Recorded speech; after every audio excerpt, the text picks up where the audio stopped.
محرم الحرام اسلامی سال کا پہلا مہینہ ہے جو ہمیں صبر، قربانی اور سچائی کا درس دیتا ہے۔ ایک چھوٹا بچہ علی ہر روز اپنے دادا کے پاس بیٹھتا اور ان سے کربلا کی کہانی سنتا تھا۔ دادا بڑے پیار سے اسے بتاتے کہ حضرت امام حسین رضی اللہ عنہ نے سچ اور حق کے لیے عظیم قربانی دی۔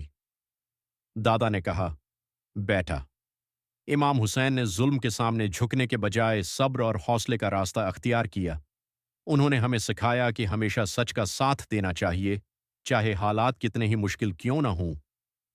علی یہ سب باتیں غور سے سنتا رہا۔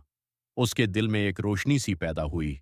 اس نے سوچا کہ اگر امام حسین رضی اللہ عنہ نے حق کے لیے اتنی بڑی قربانی دی تو اسے بھی سچ بولنا چاہیے اور دوسروں کی مدد کرنی چاہیے۔ اگلے دن علی نے ایک اچھا کام کرنے کا فیصلہ کیا۔ اس نے اپنے دوستوں کے ساتھ مل کر لوگوں میں پانی تقسیم کیا۔